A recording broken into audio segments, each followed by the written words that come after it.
જય હિન્દ, જય સંવિધાન મિત્રો। આટલો બધો જન આક્રોશ, આટલો બધો પ્રેમ, એટલો બધો આક્રોશ બેઈમાનો સામે, એ આપણી જાગૃતતાનો આક્રોશ, એ લડાઈ લડ્યા અને એ લડાઈ જીતી અને મેહુલ બોગરા આપની સમક્ષ ફરીવાર હાજર છે આપની સેવામાં। સૌ જલ્દી જોડાઈ જાઓ, આપણે લાઈવ ચાલુ કરીએ।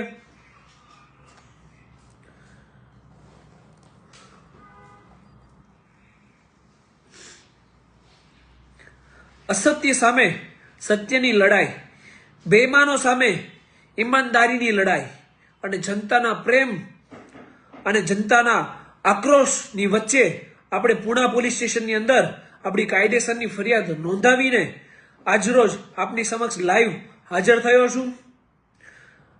કોઈ પણ વિડીયોમાં આગળ વાત કરું એ પહેલા એક વચન આપું છું આપને, ના રૂકુગા ના કભી ઝુકુગા।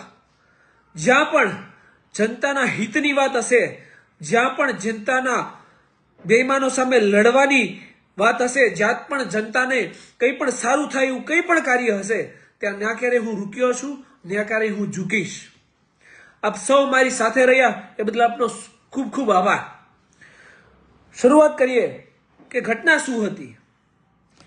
હું મારા કામથી જતો હતો વીઆર મોલ આજરોજ બપોરે 12 વાગ્યા આસપાસ, અને મને પૂણા પાટિયા જે ટ્રાફિક ચોકી છે એની બાજુમાં બીઆરટીએસ કોરિડોરની અંદર એક ગાડી જોવા મળી, જેમાં બ્લેક કાચ હતા સંપૂર્ણ, આગળ પાછળ નંબર પ્લેટ નહોતી। ડીજીપીસી નો પરિપત્ર છે, હજી 2 મહિના પહેલા જ બહાર પડ્યો છે। તમે અને હું આપણે સૌ જાણીએ છીએ કે પોલીસને કાળા કાચ વાળી નંબર પ્લેટ વગરની ગાડીઓનો ઉપયોગ કરવો નહીં। આવો ડીજીપી નો પરિપત્ર છે, મેહુલ બોગરાએ બહાર નથી પાડ્યો। તો આવા પરિપત્રો જો તમારે પાલન ના કરાવવું હોય તો આપ જનતાને બેવકૂફ બનાવવાના ધંધા પહેલા તો બંધ કરી દેવા જોઈએ, અને જો આ ધંધા ચાલુ રાખવા છે ને તો આનું કડક અમલીકરણ થવું જોઈએ। અમલીકરણ ગ્રાઉન્ડ લેવલ પર કંઈ જ હોતું નથી। જે વાત મને ખૂચી કે જો જાહેર જનતાની ગાડી રોડ ઉપર પીયુસી લાયસન્સ કોઈ પણ કારણ વગર ઊભી રહી જાય તો ઊભા તમામ પ્રકારના દંડ વસૂલ કરવામાં આવે તો કાયદો બંધારણીય તમામને સમાન લાગુ પડે છે। તો જો જનતા દંડ ભરે તો આ બેઈમાનો કેમ કાળા કાચ લઈને ગાડીઓ લઈને ફરે નંબર પ્લેટ વગરની, એના દંડ કેમ ના ફાટે? એટલે મેં ત્યાં ગાડી રોકી। ગાડી રોક્યા બાદ હું ગાડીમાંથી ઉતર્યો અને મેં મારું ફેસબુક લાઈવ ચાલુ કર્યું, કારણ કે મને મારી સલામતી, મને મારી ઉપર આની પહેલા પણ હુમલો થઈ ગયો છે, એટલે મને ખબર હોય કે છે ને લાઈવ શું કરવા કરે, લાઈવ શું કરવા કરે, કારણ કે આ બેમાનો એની ઓકાત બતાવવાના છે, મને ખ્યાલ હોય છે હુમલો કરવાના છે। એટલે મેં મારું ફેસબુક લાઈવ ચાલુ રાખ્યો અને ફેસબુક લાઈવમાં જ મેં વિડીયો ઉતાર્યો, અને આ બેમાનોની એક પરાકાષ્ઠા જુઓ બેમાનીની, કે કેટલો એનામાં ઈગો છે, કેટલો એનામાં પાવર છે। સિસ્ટમનો એને 1% ડર એના મોઢા ઉપરથી દેખાતો નથી। આ જે વ્યક્તિ છે ને એ રીઢો ગુનેગાર છે, 2 વાર ઓલરેડી સસ્પેન્ડ થઈ ગયો છે, અને ત્યારબાદ એ ત્યાં બેઠો હતો કાળા કાચી વાળી ગાડી લઈને। એ કોઈ સારો માણસ નથી। એ ગાડીમાંથી ઉતરે છે, મારી સામે જ હવા હોશિયારી મારે છે, મારી સામે આક્રોશ વ્યક્ત કરે છે, મારી સામે હુમલો કરવાની તૈયારીઓ કરે છે। આપણે કંટ્રોલ રૂમમાં ફોન કરીએ છીએ, આપણે ડીસીપીને ફોન કરીએ છીએ, આપણો એક પણ વ્યક્તિ ફોન નથી ઉપાડતો। એટલે આ લોકોની ઈચ્છા શું હશે કે મેહુલ બોગરા આમાં ખપાઈ જાય, મેહુલ બોગરાનું પૂરું થઈ જાય, આપણે 15-20 મિનિટ લેટ થાય તો આ ખલાસ થઈ જાય તો આપણને નડતો બંધ થાય, અને સરકારનો કોઈ હસ્તક્ષેપ નથી આ બાબતે। મને તો એ વાતનું દુઃખ થાય છે। પરિપત્ર તો ડીજીપી નો હતો ને કે કાળા કાચ અને નંબર પ્લેટ વગરની ગાડીઓ નહીં રાખવાની, સુપ્રીમ કોર્ટની ગાઈડલાઇન્સ છે। હું તો એક જાગૃત નાગરિક તરીકે તમારું ધ્યાન દોરું છું સરકારનું, જ્યાં ખોટું થાય છે, જ્યાં બેમાની થાય છે ત્યાં। તો સરકારને જો પગલા નથી લેવા તો આવા કનગડાટ શું કરવા બતાવે છે જનતાને, ખોટા નાટકો શું કરવા કરે છે? 1% હસ્તક્ષેપ નહીં। અને આ લોકોને જો હોમ મિનિસ્ટ્રીનો અથવા હોમ મિનિસ્ટરનો ડર હોય તો આ રીતે ચાલુ લાઈવ વિડીયોમાં એક સમાજ માટે જે કામ કરતો વ્યક્તિ છે ને એના ઉપર હુમલા કઈ રીતે થઈ શકે? એક વસ્તુ યાદ રાખજો, આજે મેહુલ બોગરા ઉપર હુમલો થયો છે, કાલે કોઈ વ્યક્તિ જાગૃત થઈને જાહેર જનતાનો વ્યક્તિ અવાજ ઉઠાવશે ને એના ઉપર હુમલા થશે, અને કાલે ઉઠીને ના કરે નારાયણ તમારા નેતાઓ જો કોઈ જગ્યાએ અવાજ ઉઠાવવા ગયા ને તો એમને તોડીને સીધા કરી દેશે। જો તમારે એક્શન નથી લેવી તો એટલું યાદ રાખજો, તમારે આમાં કાર્યવાહી કરવી જોઈશે। મારું કામ તો હું નિભાવું છું ને એક જાગૃત નાગરિક તરીકે, કે સિસ્ટમનો અવાજ બની અને જાહેર જનતાનો અવાજ છે એ તમારી સુધી પહોંચાડી રહ્યો છું। ખોટું કામ કરું છું અને ખોટું કામ કરતો જ તો અત્યાર સુધીમાં કેદુનો મને પાસામાં નાખી દીધો હોત તો હું અહીંયા બેઠો ના હોત અત્યારે લાઈવ વિડીયો લઈને. એક વસ્તુ યાદ રાખજો, હરેક વસ્તુઓની એક લિમિટ હોય છે. અને અમે બધું જાણીએ, અમારે શરીર છે, અમારે હાથ છે, હુમલા કરવાનું મારવાનું બધું અમને ફાવે. પણ એક વસ્તુ છે ને, બાબા સાહેબ આંબેડકરમાં, એના સંવિધાનમાં અને સરદાર પટેલની સૂઝબૂઝ લઈને અમે આ નીકળીએ છીએ. પાવર ઓફ પેન છે અમારી પાસે, કલમ છે ને એનો પાવર લઈને ફરીએ છીએ. અમને ધંધા નથી ભાવતા કે કાયદાથી ઉપરવટ અમે જઈએ કોઈ દિવસ. અને આ લોકો જે સલાહ કાયદાને ગજવામાં રાખીને ચાલે છે ને, એ લોકોને કોઈની પડી નથી. ના તો ડીજીપીના પરિપત્રની પડી છે, ના સુપ્રીમ કોર્ટની પડી છે, ના ઉપરી અધિકારીઓની પડી છે, ના ડીજીપીસીના કઈ પડી છે, ના હોમ મિનિસ્ટ્રીની કઈ પડી છે, અને ના તો સરકારની કઈ પડી છે. અને જો આ લોકોમાં ડર હોય તો આ ઘટના જ ના બની હોય. અને ઘટના બની એ તો છોડો, ઘટના બન્યા બાદ આ સિસ્ટમની નિમ્ન કક્ષાની એક માનસિકતા જુઓ કે ઘટના બન્યા બાદ હું ડાયરેક્ટ એક ટુ વ્હીલર ચાલકની ટુ વ્હીલમાં બેસી અને હું પુણા પોલીસ સ્ટેશન જાઉં છું. પુણા પોલીસ સ્ટેશન શું ઘટના બને છે? મને ઇન્વેસ્ટિગેશન રૂમમાં બેસાડવામાં આવે છે. અને આ જે લુખાઓ છે, જે બેઈમાનો છે, જે કાળા કાચવાળી ગાડીઓ નંબર પ્લેટ વગરની લઈને ફરે ને, એની ગેંગને લઈને ત્યાં આવે છે અને પોલીસની સામે મને ધમકી આપે છે કે તારી હજી સર્વિસ કરવાની છે. મને ત્યાં ગાળો આપે છે અને મને મારવા માટે દોડે છે. એ વિડીયો પણ મેં પોસ્ટ કર્યો છે. અને આ સમગ્ર ઘટના પોલીસની હાજરીમાં થાય છે અને પોલીસ એની તરફેણ કરે છે. દુઃખ ત્યાં થાય છે કે તમે બેમાનોને સપોર્ટ કરીને બતાવવા શું માંગો છો?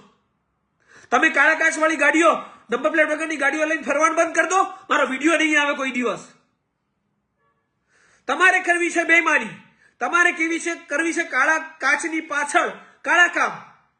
અને એક માનસિકતા રાખો છો કે કાળા શીશા અમારા છે તો અમારું કોઈ કઈ બગાડી નહીં શકે, કાળા કાચની અંદર ગમે તે કરી શકશું, તો આ નહીં ચાલે અને અમે છોડશું નહીં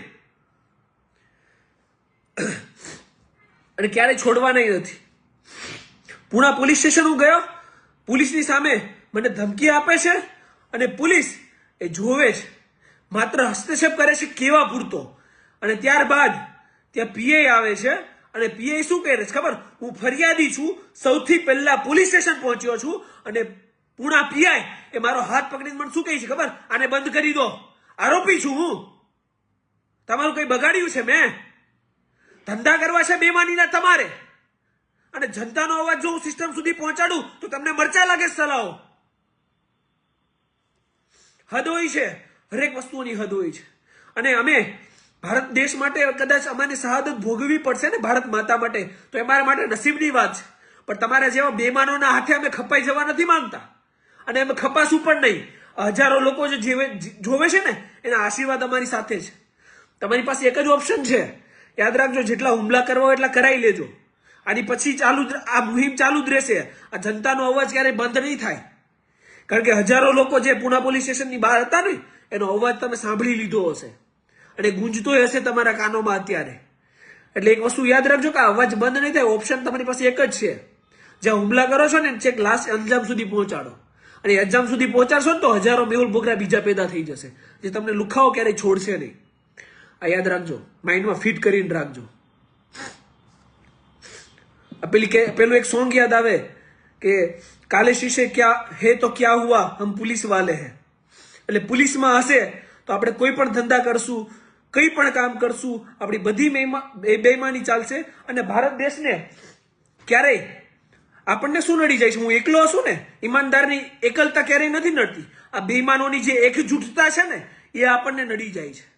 કેટલા ફોન કર્યા કંટ્રોલ રૂમમાં ડીસીપીને, કોઈ પણ વ્યક્તિ આન્સર આપવા તૈયાર નહીં. સિસ્ટમ ક્યાં હદ સુધી હેરાન કરે છે. અને સરકારના લોકો ખબર નહીં શું કરે છે. સરકાર જોવે છે કે નથી જોતી?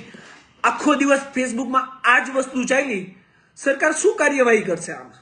કહીએ જ નહીં. આજ દિન સુધી મારા એટલા વિડીયો વાયરલ થયા છે. શું કાર્યવાહી થઈ? એ કહેવાનો 100 પીસમાં જે કાળા અક્ષર ભેસ બરાબર, એ રીતે એક પરિપત્ર બહાર પાડી દેવાનો કે પોલીસને કાળા કાચ અને નંબર પ્લેટ વગરની ગાડીઓ નહીં રાખવાની. ગ્રાઉન્ડ લેવલ પર હરેક પોલીસ સ્ટેશનની અંદર કાળા કાચ અને નંબર પ્લેટ વગરની ગાડીઓ હોય છે. આના દૂષણો કહું છું. કાળા કાચની પાછળ દારૂ પીવાય છે, કાળા કાચની બદલ બધા નંગા નાચ થાય છે, કાળા કાચની પાછળ ઓવર સ્પીડમાં ગાડીઓ ચાલે છે, જાહેર જનતાને ગાડીઓ ઠોકી દેવામાં આવે છે અને નંબર પ્લેટ ના હોય એટલે કેસય ના બને. અને એવા હજારો કિસ્સાઓ મારા ફેસબુક પ્લેટફોર્મ પર મેં અપલોડ કરેલા છે. પણ તેમ છતાં કોઈને સુધરવું જ નથી. અને આ લોકોની નિમ્નતા જોજો. જે હુમલો કરનાર વ્યક્તિ છે ને, બચાવવા માટે ત્યાં 100-200 લોકો હાજર હતા. મારો લાઈવ વિડીયો જોઈને જે લોકો આવ્યા હોય એ મને બચાવવા માટે ઉતર્યા મેદાને, તો એ વ્યક્તિઓને, તમામ વ્યક્તિઓને ધમકાવવામાં આવ્યા. એ તમામ ધમકીઓ સાથે ગાળી ગલોચ અને મારપીટ કરવામાં આવી, જાહેર જનતા સાથે પણ. આ હદ સુધી એક નિમ્ન કક્ષાની એક હદ હોય ને, એ પણ ક્રોસ થઈ જાય. અને બીજી એક વસ્તુ કે આ મુદ્દાને પણ, જેમ આની પહેલા મારા ઉપર હુમલો થયો હતો ત્યારે પણ મુદ્દામાં જાતિવાદ નાખવામાં આવ્યો. અને હું પોલીસ સ્ટેશનની અંદર જ્યારે ફરિયાદ નોંધાવતો હતો ને, ત્યારે પણ મને ખ્યાલ આવ્યો કે આ મુદ્દામાં પણ જાતિવાદ નાખવામાં આવે છે. અરે અક્કલના ઓથવીરો, ક્યારેક એક તો વિચાર કરો કે હું ગાડી લઈને જાઉં છું, કાળા કાચ વાળી ગાડી મેં જોઈ, મને એ પણ ખબર નથી કે ગાડીની અંદર કોણ બેઠું છે, તો એ કઈ જાતિનો છે, કઈ જ્ઞાતિનો છે, એ મને કઈ રીતે ખબર પડે? બસ ઠોકા ઠોક જાતિ જ્ઞાતિ. મેહુલ બોગરા આ જ્ઞાતિ વિરોધી છે. મારા ઉપર ફોન આવ્યો છે ને મદદ માટે, ત્યારે મેં ક્યારેય કોઈને પૂછ્યું નથી કે ભાઈ તારું પૂરું નામ બોલ, તારી જ્ઞાતિ કઈ છે. કોઈ પણ લડાઈને જાતિ જ્ઞાતિમાં ઠોકી દો. ટોલરન્સની સીમા હોય છે, તમામ સીમાઓ ક્રોસ કરી દેશો.